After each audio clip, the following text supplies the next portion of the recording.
The Nigerian government says the trials of some police officers accused of assault on citizens have begun, even as the #EndSARS protests targeted at ending police brutality have continued to gain momentum within and outside the country. All 36 states and the Federal Capital Territory Abuja have been directed to set up judicial panels to try other related cases across the country. Governor Babajide Sanwo-Olu of Lagos State, Southwest Nigeria, says the trial of 4 police officers who were alleged to have assaulted protesters in the state has started. Sanwo-Olu said this while reacting to candlelight vigils by EndSARS protesters held at the weekend in memory of young Nigerians killed by the police. The widespread protest over Nigeria's defunct Special Anti-Robbery Squad, SARS, have increased in momentum. Millions of youth across the country have poured out for the second week on the streets, causing severe gridlocks and hindering travelers from accessing major airports. At least 3 more people have been reportedly killed and many others injured by armed thugs who attacked protesters within the past 2 days. Meanwhile, several Nigerians have taken to social media to share their stories of abusive encounters with the police.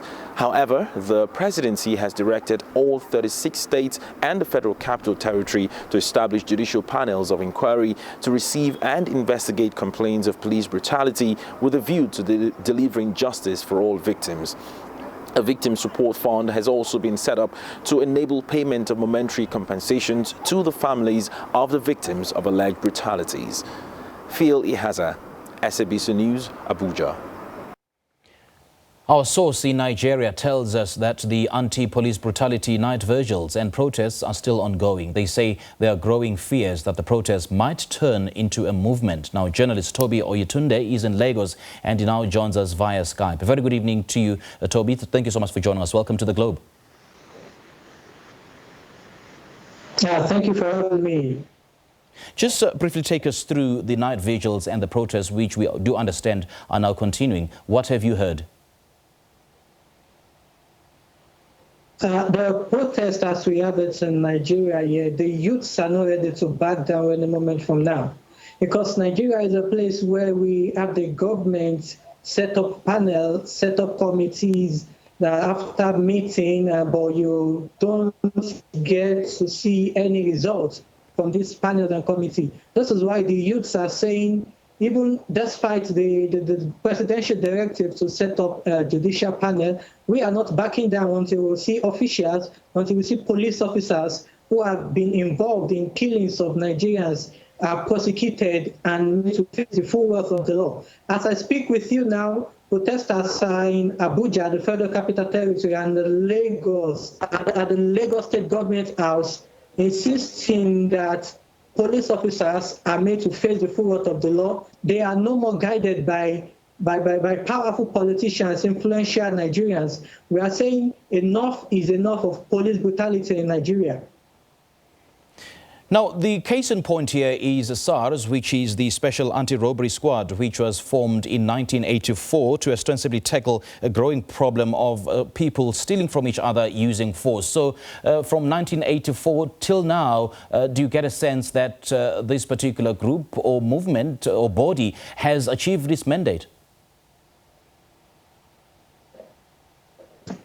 The movement has overstayed its purpose. It is time the Nigeria Police Force reform the activities of SARS itself, the Special Anti-Robbery Squad, because instead of protecting the people against robbery, it's even the SARS officials that are robbing the people. So how will an anti-robbery squad be involving in robbery of the people they are supposed to protect from armed robberies? See, this is a clear movement away from its purpose of establishment, which is why we are saying the government must check the activities of not only the SARS itself, the SARS unit itself, but the whole of the police, which is why we're calling for a reform of the Nigeria Police Force. And we've seen the Amnesty International releasing a report, documenting at least 82 cases of torture, ill treatment and extrajudicial execution by members of the SARS. So what has the government done about this? when Amnesty released the reports in the usual manner of the government, of the Nigerian government, the government will easily discard any report that is not in its favor.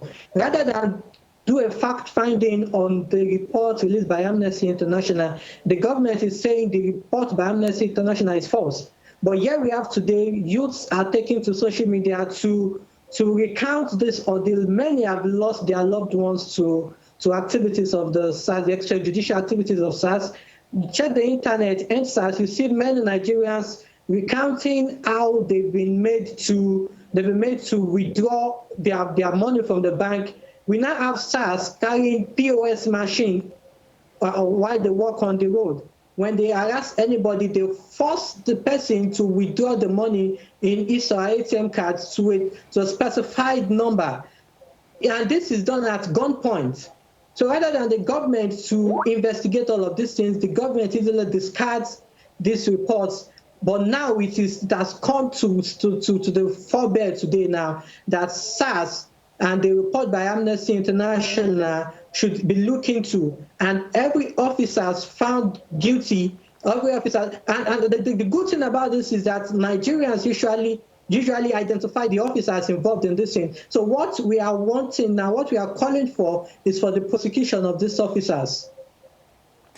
But a 2017 Twitter campaign, aptly called the hashtag #EndSARS, ostensibly forced Nigeria's police chief to order, an immediate reorganization of the anti-robbery unit. I mean, what has happened since then? It will shock you to know that between 2017 and 2020, the Nigerian police force has announced the disbandment of SARS four times, and the SARS is still working here. They are still harassing Nigerians.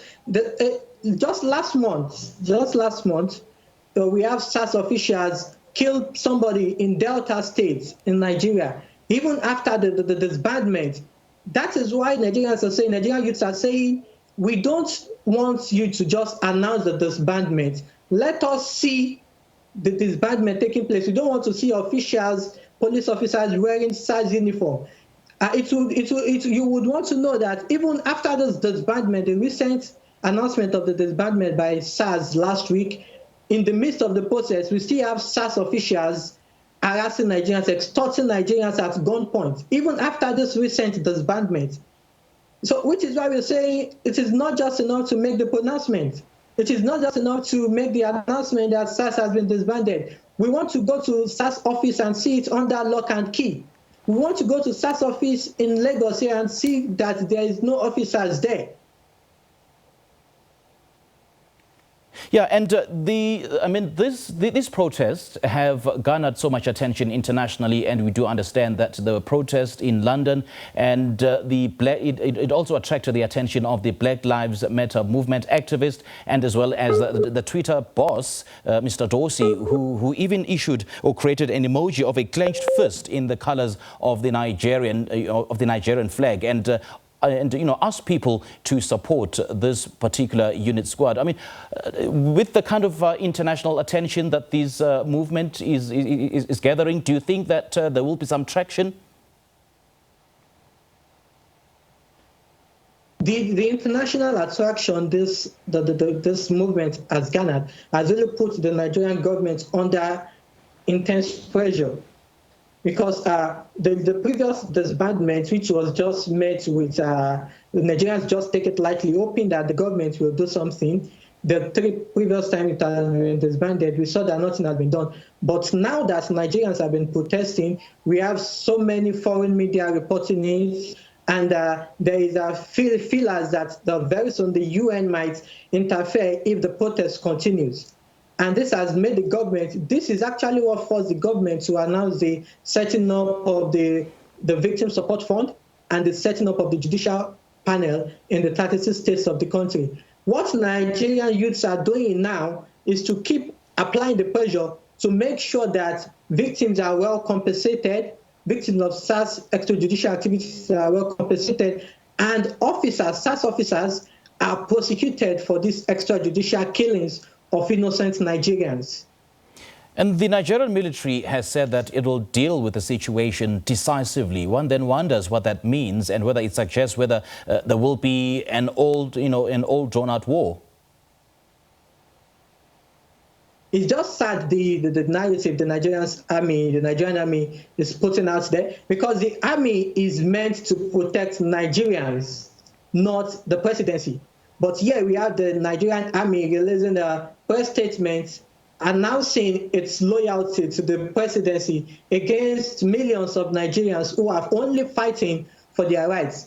This is no more acceptable. Recently, that was 2 days ago, the army said it would be embarking on Operation Crocodile Smile.